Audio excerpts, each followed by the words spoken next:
Lunch ఏం తెచ్చుకున్నావు? లేదు సార్, నేను బయటకు వెళ్ళి తింటాను. మాతో పాటు తింటావా?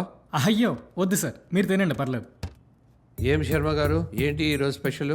ఏముంది నా వంద రోజులాగే ఇంత అన్నం ఇంత పెరుగు అంతే. మనకున్న రోగాలకు అదే కరెక్ట్లే అండి. ఏంటంటున్నా? ఏం లేదు సార్, పెరిగన్నం మంచిది అంటున్నాను. మా కోడలు ఈ మాత్రం చేయడానికి నానా అవస్థలు పడుతోంది.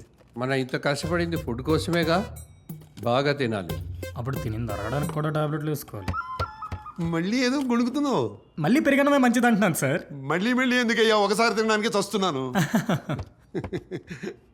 ఏజెంట్, నువ్వు టైం తింటావా అసలు? లేదు సార్, నాకు పెద్దగా ఆకలేదు, వర్క్లో ఉన్నాను కదా, ఫ్రీగా ఉన్నప్పుడు తింటాను సార్.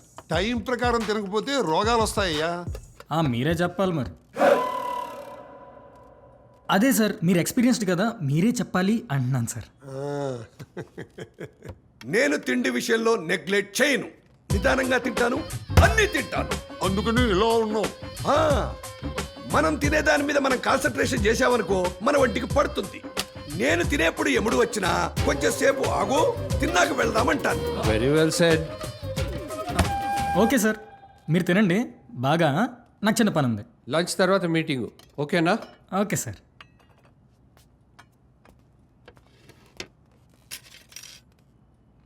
బయటికి వెళ్తున్నా అంటే గోయింగ్ అవుట్. ఆకలి వేస్తుంది, I'm stowing. Stowing stowing stowing. రేయ్, ఎవర్రా వీళ్ళంతా? హాస్పిటల్లో జనరల్ వార్డులో పెట్టాల్సిన మీటింగ్లు ఎక్కడ పెడుతున్నారు? వాళ్ళ ముసలాల ఏజెంట్, వాట్ ఐ టాకింగ్? పెద్దలు పడుకుని ఏంటో మాటలు. Actually I'm saving. I'm going outside, you stay here. I back again. తెలుగులేడు అంటే యాక్చువల్గా ఆకలి అవుతుంది, నువ్వు 2 నిమిషాలు నా పని చూసుకుంటుంటే నేను తినేసి వచ్చేస్తాను. Thank you. ఇంకో నువ్వు మ్యాన్ హ్యాండింగ్ చేస్తా అవుతుంది.